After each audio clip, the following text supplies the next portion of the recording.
This spoiled rich girl ends up killing her own mom. The girl's name is Heather. She's 18 when this starts, living in Chicago with her mother, and their relationship is chaos. They fight constantly. Heather hits her mom, and she steals money from her. Once she even broke her mom's arm. Police have been called to their house more than 80 times, which tells you how volatile it is. Around 2014, things get worse when Heather starts seeing a guy named Tommy. Tommy is 21, described as an unemployed rapper. There are photos of them together. Mom is not thrilled about Tommy, but Heather is determined to be with him. She starts skipping school and running away to see him, forcing her mom to keep calling the police. Nothing Mom tries works. She sells their mansion and moves to a condo farther from where Tommy lives, hoping distance helps. It doesn't. The fights escalate. Heather starts smashing things and threatening to kill her mom. It keeps getting worse. Eventually, Heather runs away for good and drops out of school to be with Tommy, the unemployed rapper. At this point, she's legally an adult. Around then, Heather realizes she's pregnant.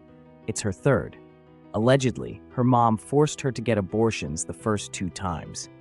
Mom does not want her to have this baby. Heather is 19, and Mom doesn't believe she's responsible. Heather insists she's keeping it. She and Tommy hatch a plan to kill Mom because of the fights and because Heather thinks she'll inherit $1.5 million. That imagined payout becomes part of their motive. Despite everything, Mom tries to repair things with a mother-daughter getaway to Bali. They fly first class from Chicago and check into a luxury resort. The dysfunction follows them and the arguments continue. Mom gets drunk, falls, and breaks her ankle. She's stuck in the room on painkillers. While Mom is passed out, Heather steals her credit card and buys Tommy a first-class ticket to Bali, $12,000. About a day later, Tommy arrives at the same hotel. Heather meets him, and they walk on the beach for hours. Around 3 a.m., Mom wakes up and realizes Heather isn't in the room. She goes to the lobby, where the receptionist says a second room has been booked on her credit card, Tommy's room. Mom is furious. When Heather and Tommy return, she confronts them, says she's not paying for his room, and threatens credit card fraud charges when they get back to Chicago. Here's where the murder plot takes shape. They retreat to separate rooms. Heather and Mom to their suite, Tommy to his. Heather and Tommy text about what to do next. In Tommy's room, he finds a metal fruit bowl and decides it's a good weapon, using what's at hand. After Mom falls asleep, Heather sneaks Tommy into their suite. He hides in the bathroom, waiting. When the moment seems right, he comes out, creeps up behind Mom, and hits her with the metal fruit bowl, again and again. The blows are fatal. He and Heather wrap Mom's body in a hotel bedsheet and duct tape, then cram it into a large suitcase. After hiding the body, they have sex. The next day, it's time to check out. They take their bags, including the big suitcase with Mom inside, and load it into a taxi. They tell the driver to wait while they go back in to check out. At reception, they say they're leaving and that Mom will come down later to pay for both rooms, seemingly trying to dodge the bill. Then a big problem surfaces. Mom had asked the hotel to lock her and Heather's passports in a safety deposit box with instructions that only she can access it. Without Mom, Heather can't get her passport. Even so, she and Tommy slip out the back, grab another taxi, and head to the airport.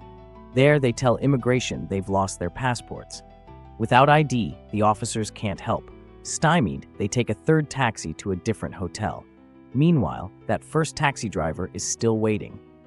After 2 hours, he opens the trunk to remove the suitcase, sees a large blood stain, and likely notices the smell. Alarmed, he drives the suitcase to the police station and turns it in. Police open it and find Mom's body. From there, things move fast.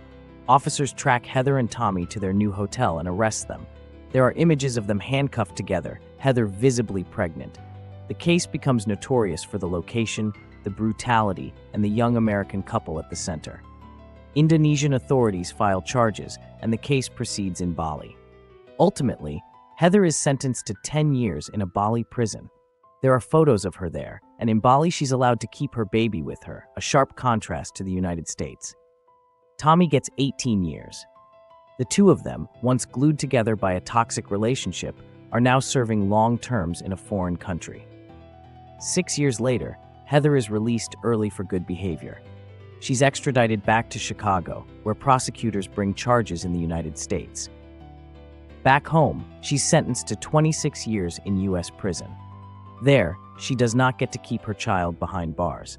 Her choices leave a mother dead, a child without both parents, and a trail of harm across continents. When you step back, the trajectory is chilling. It starts with a turbulent mother-daughter relationship and spirals through escalating fights, repeated police calls, and a romance that becomes Heather's world. The move to a new home doesn't diffuse anything, and the conflict intensifies as Heather clings to Tommy, ignores school and responsibilities, and rejects the boundaries her mother sets. Every intervention seems to make her more defiant. The pregnancy becomes a turning point. It's Heather's third, with allegations that mom insisted on abortions the first 2 times. Heather's certainty about keeping this baby fuses with resentment and entitlement into a plan that is both calculating and juvenile. The idea she'd inherit $1.5 million becomes part of their warped rationale. The Bali trip is supposed to heal, but instead becomes the backdrop for theft, deceit, and murder. The broken ankle and painkillers leave mom vulnerable. Heather's theft of the credit card and the $12,000 first-class ticket for Tommy show how emboldened she is. The late-night lobby confrontation exposes the raw hostility and how quickly they exploit mom's resources. The simmer turns to action the moment Tommy grabs that metal fruit bowl. The killing is brutal and opportunistic, sneaking into the suite, hiding in the bathroom, attacking a sleeping woman with a makeshift weapon. Wrapping the body in a sheet, sealing it with duct tape, and forcing it into a suitcase adds another layer of calculation, as if they could simply wheel her away and slip out unnoticed. Their choices afterward show the same mix of arrogance and short-term thinking. The taxi ruse and the claim mom would pay later suggest that beyond murder, they were trying to dodge immediate bills. The passports locked in the hotel's safety deposit box, accessible only to mom, become the logistical tripwire they didn't anticipate. Their scramble from resort to airport to another hotel reflects a collapsing plan with no real exit. Meanwhile, the first taxi driver's patience runs out, and his decision to report the suspicious suitcase delivers the truth to the authorities. The discovery at the police station ends any chance of running. The arrests follow quickly, and the gravity of the case sets in. The source of Heather, pregnant and handcuffed to Tommy, becomes a stark snapshot of cause and effect. In Bali's courts, the consequences are severe but not identical. 10 years for Heather, 18 for Tommy. The prison policy allowing Heather to keep her baby stands out in any comparison of legal systems. Her release for good behavior after 6 years, the immediate extradition to Chicago, and a 26-year U.S. sentence underline how this case spans jurisdictions. In the American system, her child does not remain by her side. Every step follows a grim logic. A fractured relationship, runaway behavior, a boyfriend seen as a bad influence, a pregnancy wrapped in defiance, a fantasy about a $1.5 million inheritance, and then a murder meant to solve everything at once. Instead, each choice multiplies the damage.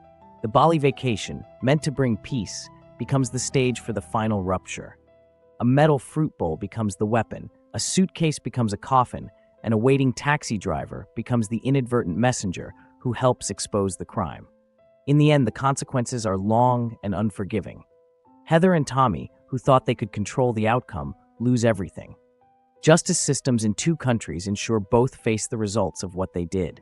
The chilling part is how ordinary logistics, a safety deposit box, a luggage trunk, a hotel policy, a taxi driver doing his job, undo their plan.